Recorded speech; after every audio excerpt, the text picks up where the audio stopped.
Before we begin, let us come to a point of stillness, not the stillness that the world seeks through effort, but the inner quiet that is already present behind the noise of thought. For in that stillness, we come face to face with the truth that consciousness alone is the substance and activity of all being, and it is from that standpoint that we may consider even the workings of the brain, not as a power, but as an instrument through which the infinite expresses itself. My friends, there is a great curiosity in our age about the relationship between spirituality and science. The world of material knowledge seeks to measure, to analyze, to understand through observation. And there is nothing wrong in that, provided we place it in its rightful order. For spiritual truth does not depend upon the discoveries of science. It does not wait for confirmation. Truth is self-evident to the one who has touched the inner presence. Yet, it is a wondrous thing to behold that as the centuries unfold, scientific inquiry begins to observe glimmers and shadows of what the mystics have known from the beginning, that consciousness is primary, and what we call the body, the mind, and the brain are but forms through which consciousness interprets itself. We will speak today of what happens in the brain when one ceases to live from the human I, the personality sense, and begins to live from the spiritual I am, the one infinite self. But let us hold one principle firmly before us. The brain does not give us consciousness. Consciousness gives us the brain. The brain is not the creator, it is the created. It is not the source. It is an avenue of expression. If, then, there are changes that appear in the brain, new patterns, new harmonies, new silences, they are not causes, they are effects. Effects of the realization that I and the Father are one, that the life which animates this being is not personal but divine. When we speak of I am, we are not speaking of the human sense of identity. We are not referring to the name, the body, the memory, or the history. We are speaking of the eternal presence that utters itself as I, the same I that functioned as Jesus Christ, the same I that revealed truth through Moses, Elijah, and the prophets, the same I that is alive at this moment as the center of your very being. It is this I that is God. It is this I that is consciousness. It is this I that is the only true self you have ever had. When this realization dawns, even faintly, the outer instrument, the mind, the emotions, the body, begins to reflect a new order. Fear diminishes, tension relaxes. The nervous system comes into harmony. And yes, the brain itself begins to function in a different rhythm, for it is now under the government of the spirit rather than the agitation of the personal self. But do not misunderstand. We are not seeking to change the brain. We are not engaged in psychology or physiology. We are not trying to awaken certain regions of the mind or suppress others. No, we seek only to know God aright. And in that knowing, the body inevitably reflects the peace of the soul. So let us set aside all desire to use truth for our benefit. Let us forget the wish to enhance our experience through spiritual knowledge. Let us simply abide in the recognition that the presence which says I is the only life there is, the only intelligence functioning, the only power that acts, and if there is harmony in the body or mind as a result of this realization, it is because harmony was the truth from the beginning. In this time together, we will explore how the brain reflects this inner awakening, not because the brain is important in itself, but because it bears witness to the great spiritual truth that underlies all being, that reality is formed from within, outward, never from the outer to the inner, Let us proceed then, not as students of science, nor as seekers of mystical experience, but as those who rest in the simple awareness, I am, and that is enough. Let us again come to that inner place where the word I is heard, not the I that the world has trained us to defend, protect, and improve, but the I that simply is. If you listen quietly, without trying to make anything happen, you may feel that this I is not located within the body, not confined to the mind, not bound to the story of your years on earth. It is present, yet without boundary. It is aware, yet without effort. It is here, yet not here as a person, but as presence. This I is the heart of all spiritual truth. And unless we understand it, no amount of study, meditation, or practice will free us from the illusion of separation. The great error of the human sense is that it believes the word I refers to a finite self, a self born into time, subject to circumstance, influenced by conditions, and vulnerable to the world. But this is not the I of Scripture. This is not the I of Christ. This is not the I that Goldsmith asks us to awaken to. When Jesus declared, I am the way, the truth, and the life, he was not speaking as a man. He was speaking from the infinite identity that was his true being and yours. When he said, I am the light of the world, he was not describing a personal virtue, but the radiance of God expressing itself as the consciousness of the individual. And when he said, before Abraham was, I am, he pointed to the timeless nature of identity, before body, before mind, before form, before the world. This same I is the reality of your being. There are not many I's scattered across the earth, each with its own private existence.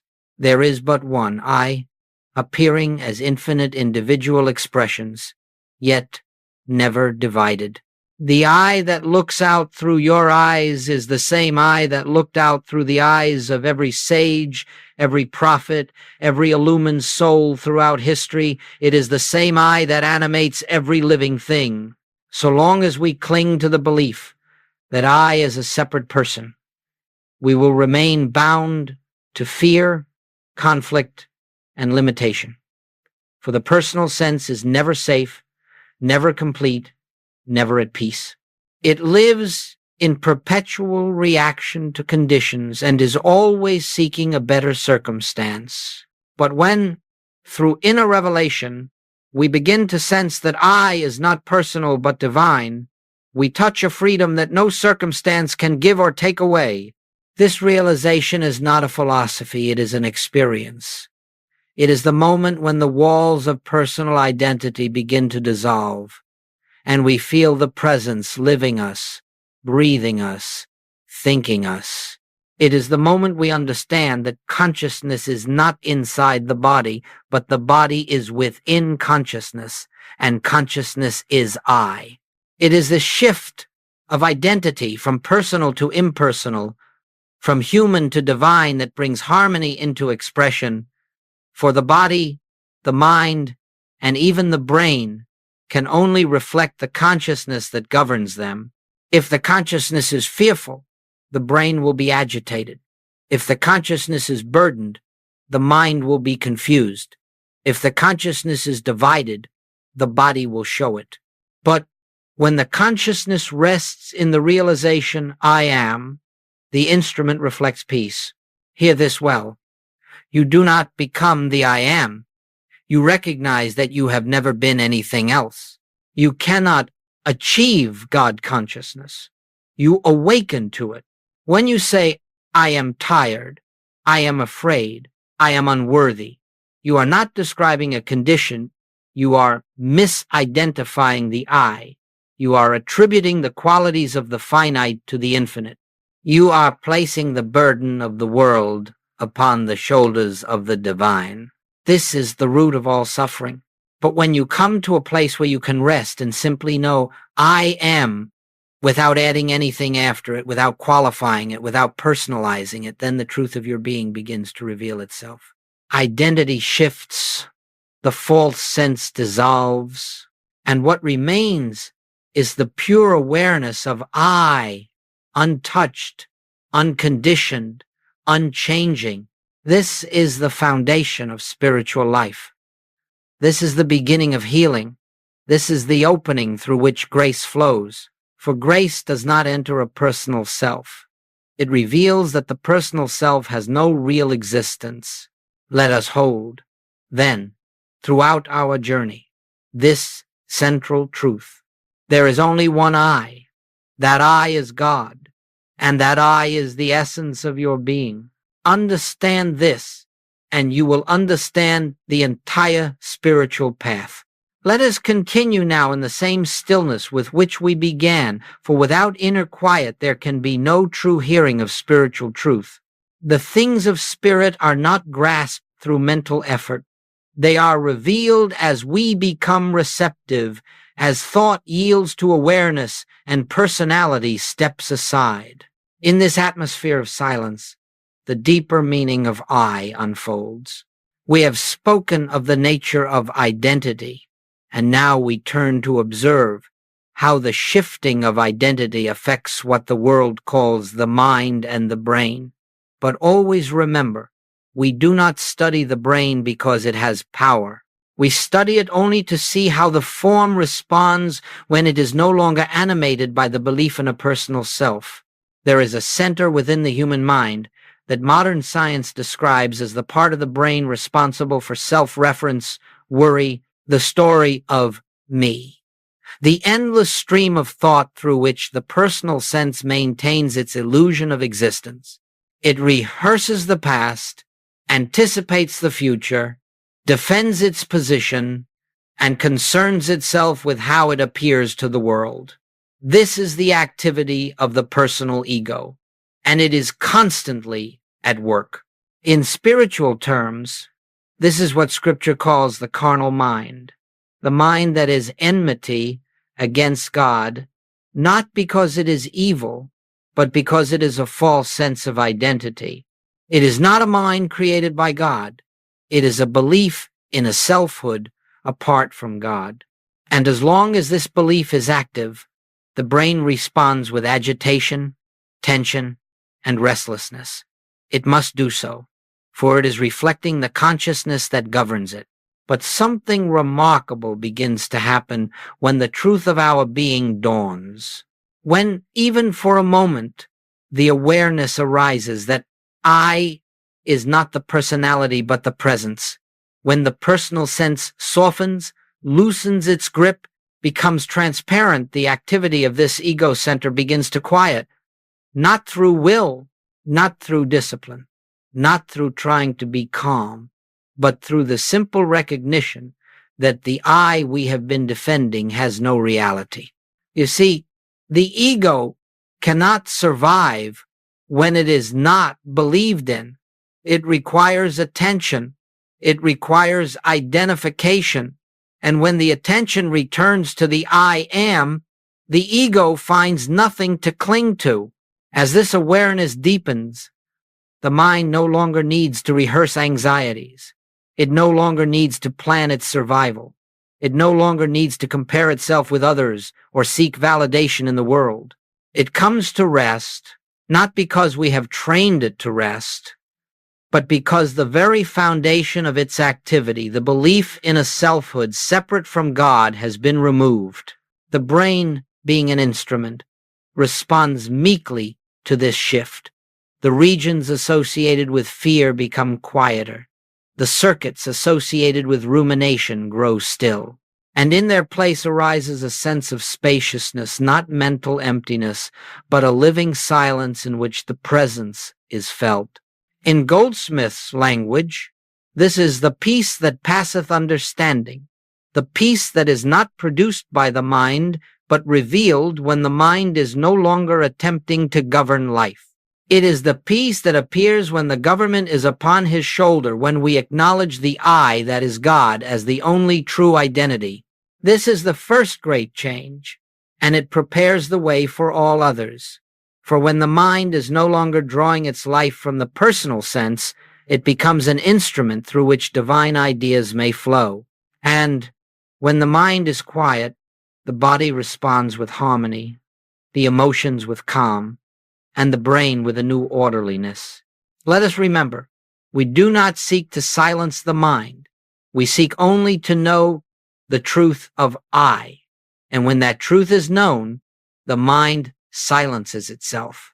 In this recognition, the noise of the ego begins to dissolve, and a new center emerges, the center that is not in the skull, but in the eternal I am. From that center flows peace, guidance, clarity, and a gentle assurance that we are not living life.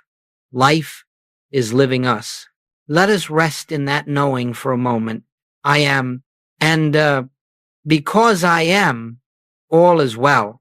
Let us continue gently, without rushing, for truth reveals itself only in an atmosphere of receptivity. The mind that seeks to understand with intellect will miss the depth of what is being offered. But the heart that is still, the awareness that is open, will hear what cannot be spoken in words. There is a point in our spiritual unfoldment where we begin to notice that the body itself reflects the state of consciousness we are living in, not because the body has power, nor because the body creates harmony or discord, but because it is an instrument through which consciousness reveals its condition. When fear is active, the body tightens. When worry governs, the breath becomes shallow. When the personal self is striving, the nervous system becomes strained. These are not causes but effects, effects of believing oneself to be a separate finite entity. In the world of science, they speak of the sympathetic and parasympathetic nervous systems, of stress hormones and biological responses. They tell us that the body moves into fight or flight when the mind perceives threat. And all of this is true on the level of appearance, but it is not the truth of being. For behind these responses stands the false sense of self, the belief in an I that must protect itself from life. When we live from the personal identity, the nervous system is rarely at rest. It must always be on guard, always anticipating, always interpreting life through the lens of survival.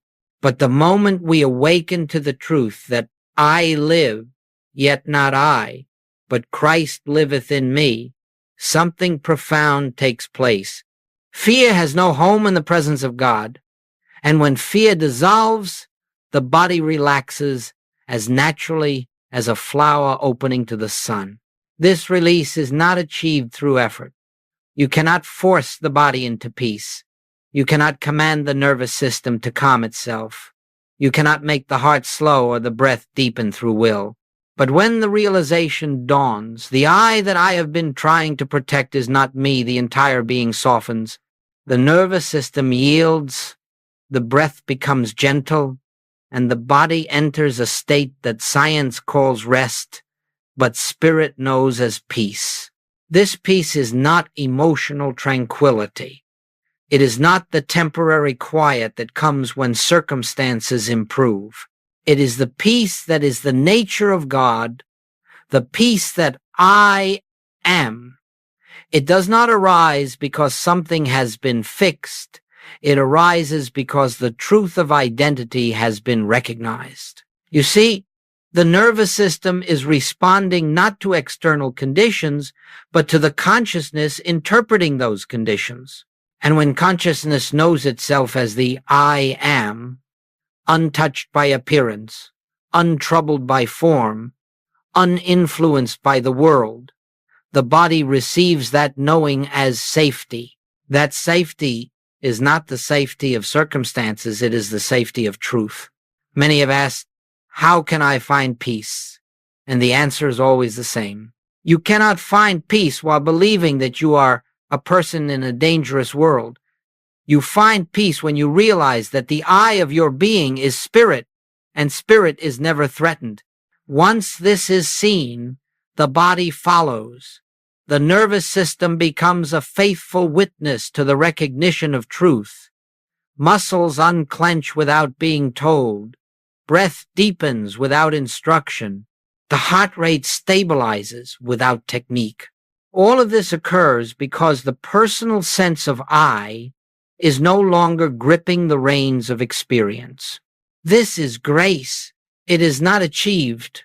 It is revealed. In this state, the body becomes an instrument of harmony, reflecting the peace that emanates from the center of being. And this peace is not fragile. It does not depend on silence around us, or kindness from others, or order in the world. It is not disturbed by conditions because it does not arise from conditions. It arises from the presence that declares, "Be still and know that I am God." Let us rest, then, in the assurance that the nervous system seeks no technique. It seeks only truth. And as we abide in the awareness that the I which lives us is God, the entire body will bear witness to that realization.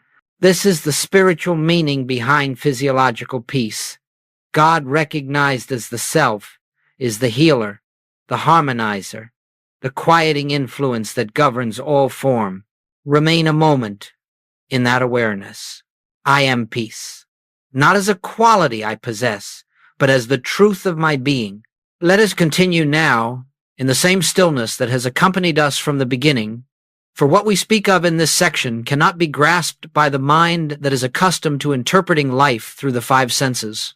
It must be heard with the inner ear, the ear that listens not to words but to the spirit that breathes through the words.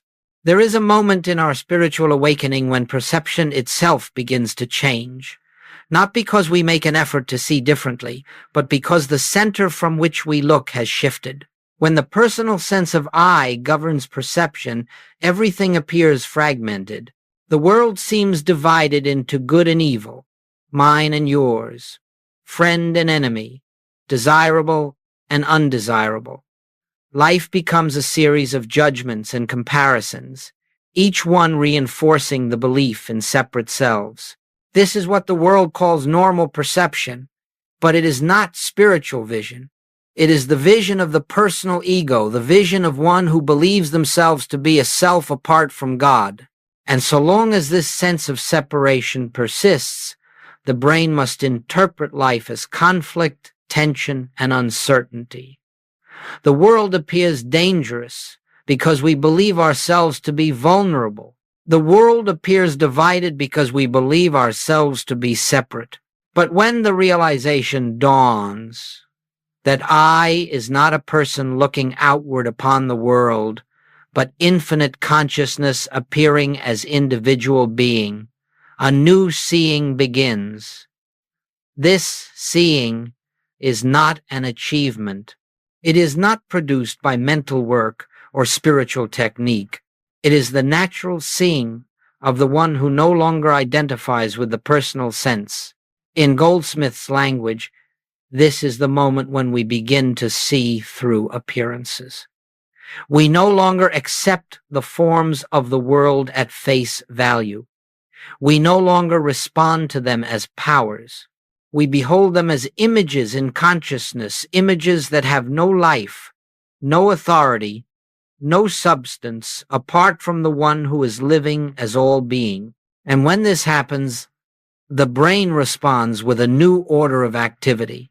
The centers associated with fear grow quiet.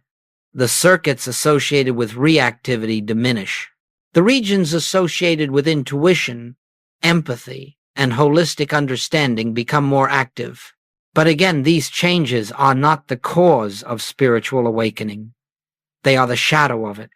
They are the body's way of bearing witness to the truth that consciousness has remembered itself. You see, spiritual vision is not a matter of seeing what the eyes show, but seeing the reality behind what the eyes show. It is the recognition that every person we meet, Every circumstance we encounter, every object we behold is an appearance within the infinite consciousness that is the I am. When perception is rooted in the personal self, we see others as separate minds, each with their own will, each with their own desires, each with their own flaws. But when the I of our being is recognized as God, there is no longer my mind and your mind. There is only mind, infinitely expressed. And so we behold others not as personalities, not as bodies, not as histories, but as individualizations of the same one that is our own true being. This recognition softens the heart. It dissolves judgment. It ends resentment. It brings compassion, not because we try to be compassionate, but because we can no longer behold a self apart from God. And the brain, in its faithful service as an instrument, reflects this shift with coherence, clarity, and ease. Spiritual vision is not mystical. It is natural.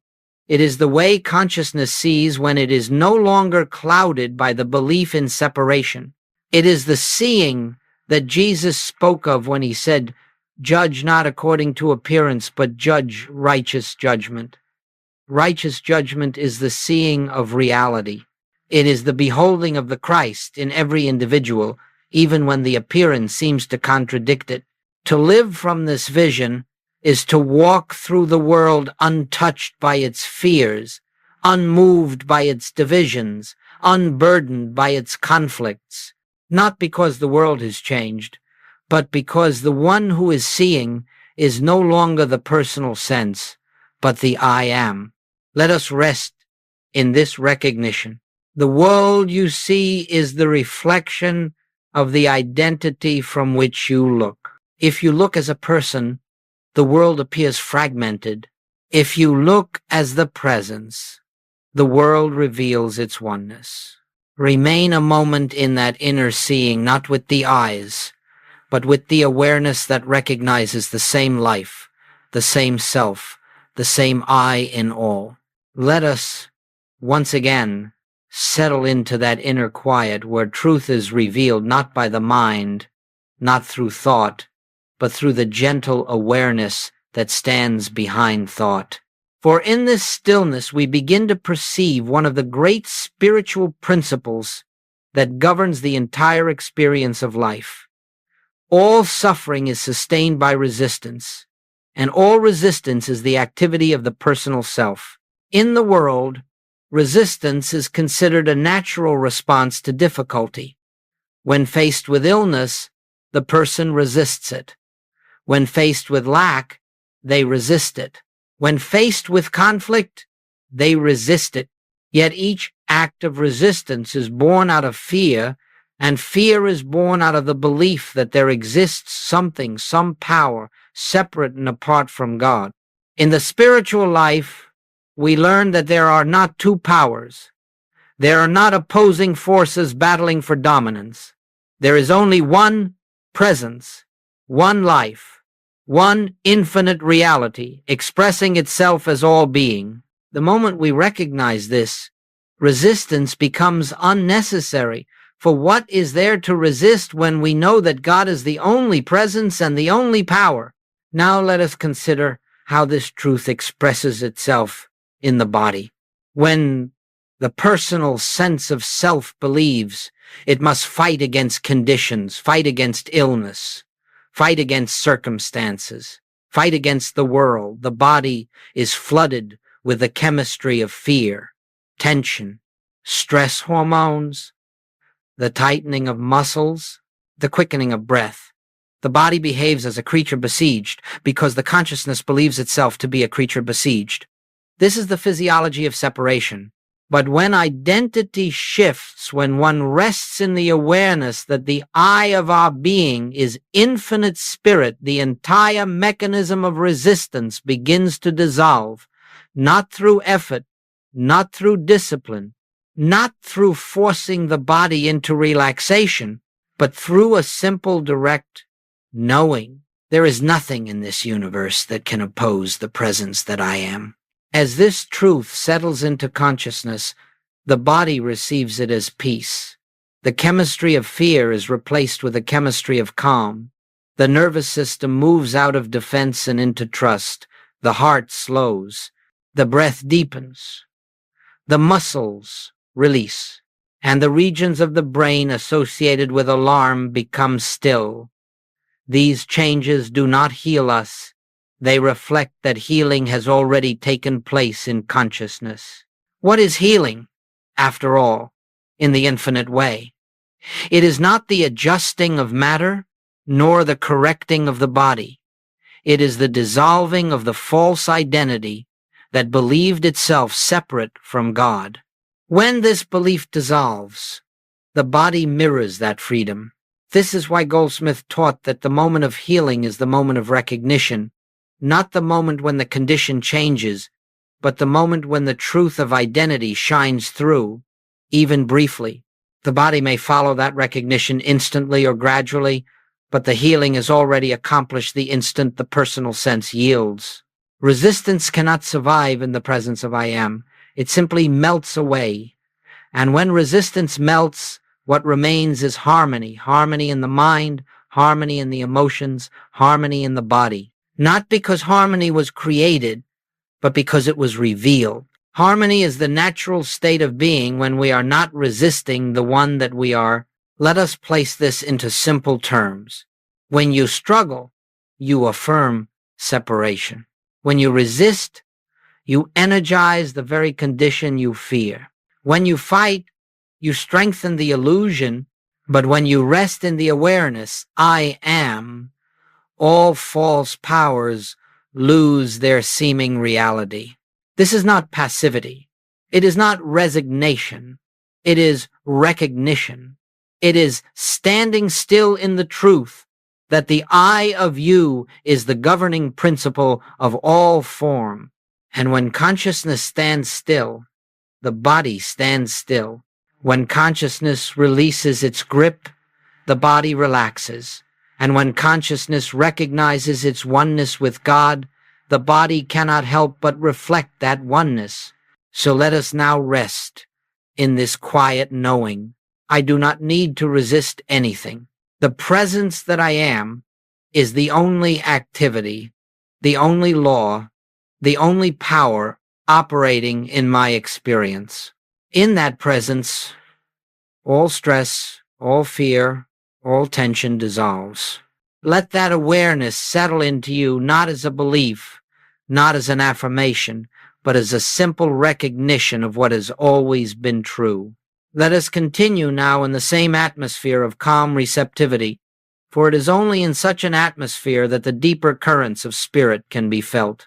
The mind that is busy, the mind that seeks, the mind that strives, cannot receive inspiration, for inspiration does not come through thought, but through the silence behind thought.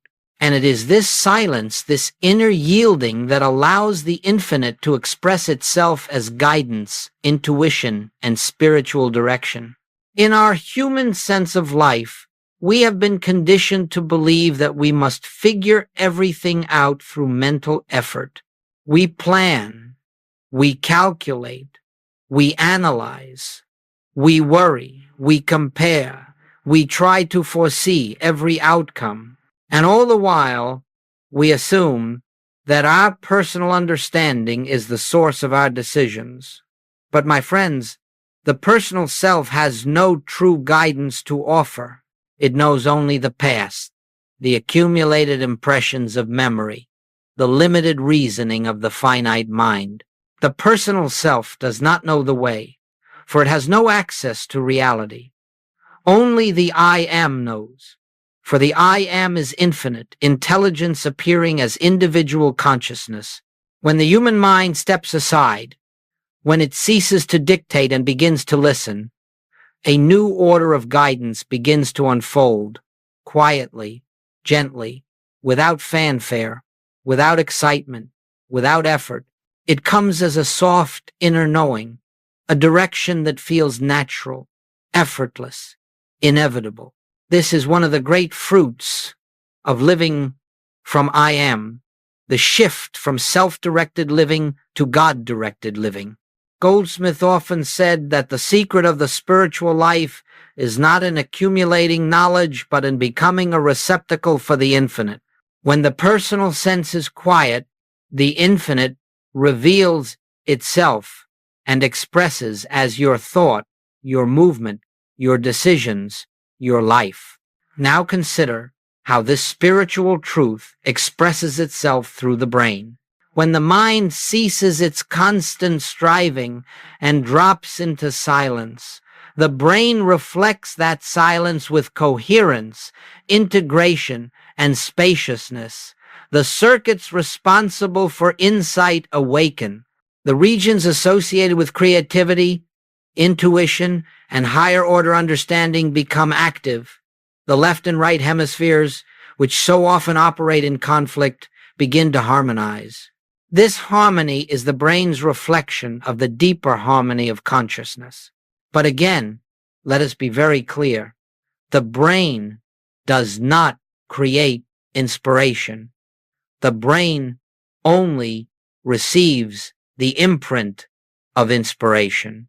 True guidance comes from a dimension beyond the intellect. It comes from the source of all being, the I that I am.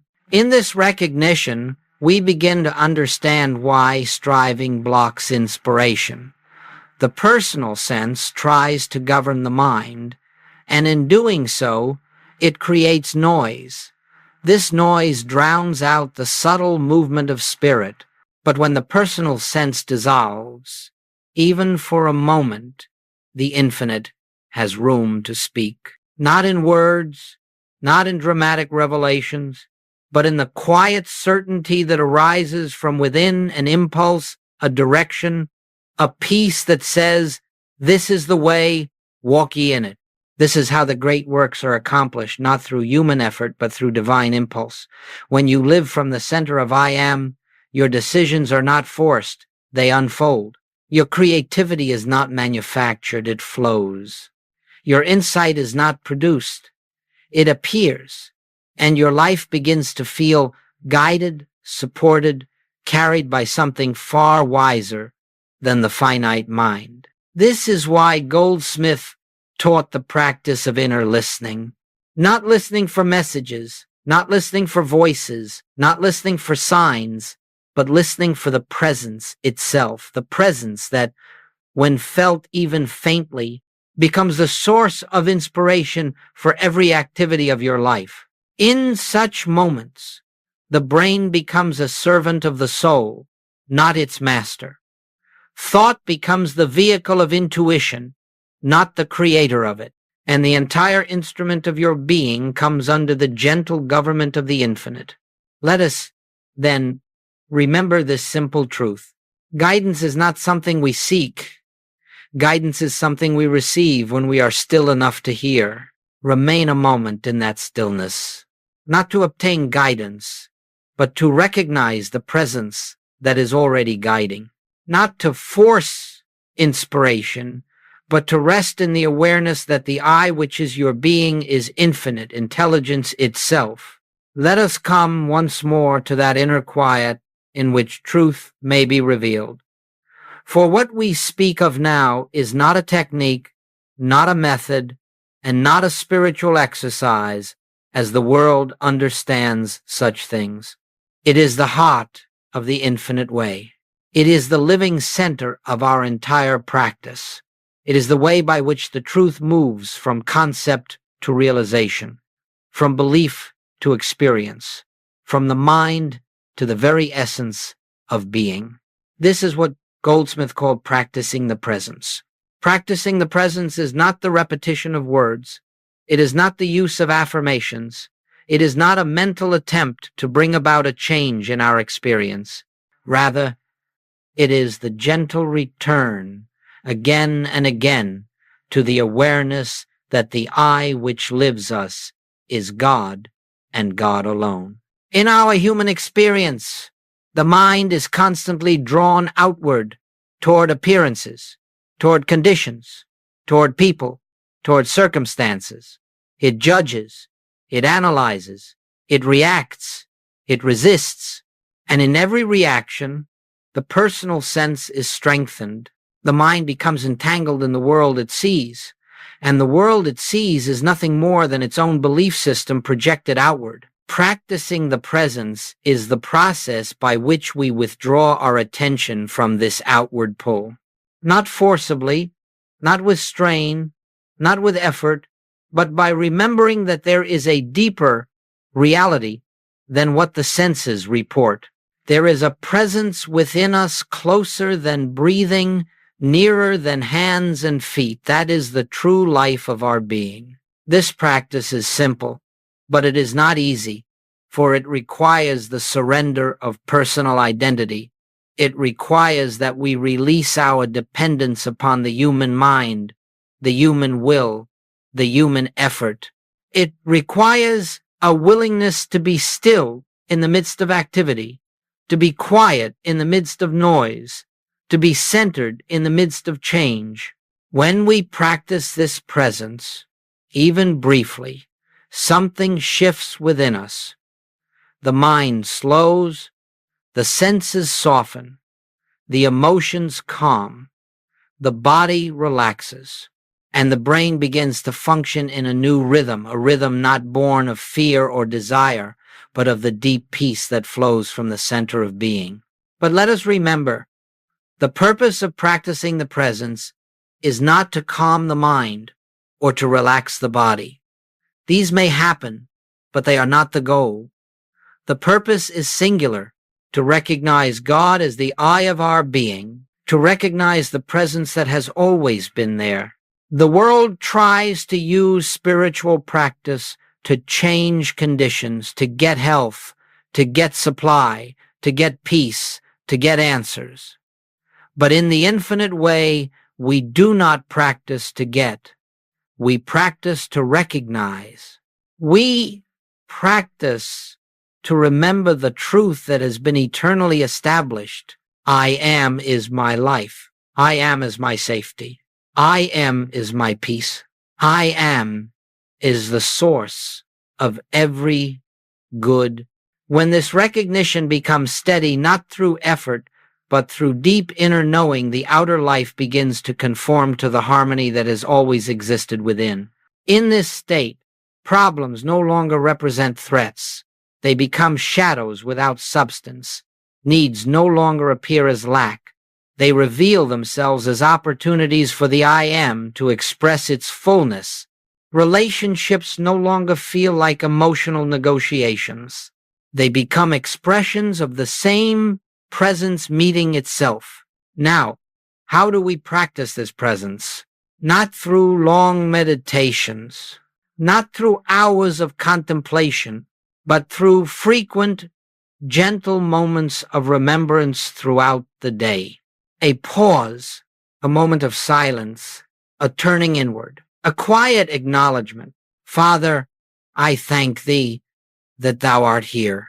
Or simply, not I the person, but I as the infinite. This is practicing the presence not to change the world, but to see through it, not to improve life, but to awaken to the life that already is, not to strengthen the personal self, but to dissolve it. And as this practice becomes natural, you will find that guidance appears before you ask, harmony unfolds before you seek it, supply meets you without your pursuit, and peace accompanies you without your striving. These are not the results of practice, they are the revelations of reality when the obstacles of personal identity fall away. Let us, then, remain for a moment in the gentle awareness of the presence. Do not try to feel anything. Do not attempt to think anything. Simply rest in the truth. I am, and that is enough. As we come to the close of this journey together, let us not think of it as an ending, for nothing in spirit ends. What we have shared is not something to be remembered intellectually, not something to be stored in memory or repeated as words. It is something to be recognized again and again until it becomes the atmosphere in which you live, move, and have your being. The entire purpose of these teachings and of this time we have spent together is to bring you to one simple awareness.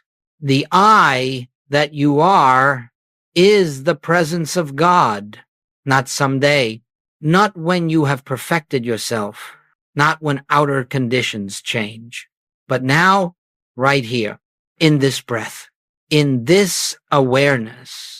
If you have felt even a moment of peace during this time, that peace was not given to you by words. It was not generated by thought. It was not created by teaching. It was the nature of your own being revealed when the mind grew quiet. If you experienced a softening in the body, a release of tension, a sense of spaciousness within, this was the body bearing witness to the truth that the personal sense had loosened its grip even briefly. The nervous system responded to reality. The brain reflected the nature of spirit. The body, as always, followed consciousness. If you sensed clarity or insight or a deep gentleness, these were not gifts from outside you. They were the natural expression of the I am as your very awareness. And so, as we complete this teaching, let us not leave it behind. Let us not return to the belief that life must be met as a person, struggling, planning, resisting, fearing. Return instead to the simple truth that has been quietly revealed throughout every section. There is only one I, the infinite I, the divine I, the I am, and that I is your identity. Everything in your experience will change when this becomes more than an idea, when it becomes a lived recognition, not all at once, not through force, but gently, progressively, in the rhythm of grace. There will still be moments when the mind forgets, when fear arises, when the personal sense reasserts itself. This is not failure. This is the human appearance dissolving a little at a time. In those moments, do not struggle. Do not criticize yourself. Do not try to get back to the presence. Simply pause, become still, and remember, I have never left the presence. The presence has never left me. The I of me and the Father are one. And in that remembrance, whether it takes a second or a minute or an hour, the truth will reassert itself, and you will feel the gentle return to the center. This is your practice now, not perfection, but remembrance, not conquest, but surrender, not effort, but receptivity. Let the presence live you. Let the presence move you. Let the presence be your seeing, your hearing, your speaking, your doing, for in truth, it already is. There is no personal self directing your life. There never has been. There is only the infinite appearing as you, expressing through you, unfolding in you. So let us end where we began, in silence, for silence is the language of the soul, the dwelling place of the I am, the sanctuary in which the truth is recognized without a single word. Rest now in that silence. Rest in the gentle awareness of the presence. Rest in the knowing, I am, and that is enough.